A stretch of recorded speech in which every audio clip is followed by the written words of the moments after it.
Dick Cheney talking to the press, so-called press, and he's got some interesting words on Edward Snowden. Let's listen. What do you think of Edward Snowden? I think he's a traitor. I think he has committed crimes, in effect, by violating agreements, given the position he had.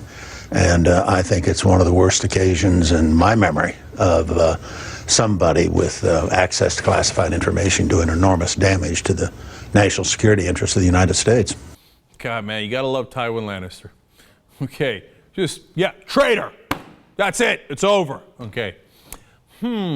Leaking classified information, like perhaps the identity of a CIA officer, which, by the way, would be a far graver crime because it directly affects her and all of her assets, their lives possibly, their well-being. A vice president wouldn't have ordered his chief of staff, Scooter Libby, to do that at any point, would he have? And then he wouldn't have told him to lie about it to federal prosecutors, and then he wouldn't get convicted for that crime, would he?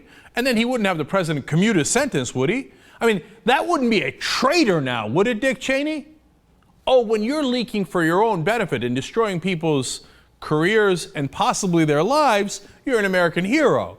When someone's revealing something that you were up to during the Cheney and Bush years, let alone the Obama years, all of a sudden they're a traitor. Do you remember how hurt he was at Bush? They stopped hugging and kissing after Bush only commuted Libby's sentence but didn't pardon him. He's like, come on, all we did was out a CIA agent. What's the matter with you? Pardon him. And they, are still hurt over that. But now, Snowden, you let the American people know what we're up to? Traitor! The Sith Lord is back. More. Well, I'm deeply suspicious, obviously, because he went to China. That's not a place where you'd ordinarily want to go if you're interested in freedom and liberty and so forth. So it raises questions whether or not he had that kind of connection before he did this. The other concern I have is whether or not he had help from inside the agency. That is to say, was there somebody else in NSA who had access to a lot of this stuff and passed it to him? So it's going to be a continuing problem. I don't think this is just a one-off disclosure. I think there's a real danger here that he'll go beyond that. Oh, I mean, imagine if he told American people all the stuff we're up to. Ooh.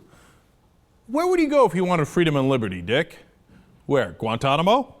Is that your idea of freedom and liberty? I love this guy who started the secret program in the first place. When somebody reveals a secret program, he's like, why didn't you just stay here and let me arrest you? I mean, what'd you run away for? We would have locked you up and probably wouldn't have given you a trial for 3 years as we did with Bradley Manning. We might have put you in solitary confinement and done different kinds of torture on you. This is the guy who started the torture program. Why'd you run away? I can't quite tell. He might have run away because of you, Dick.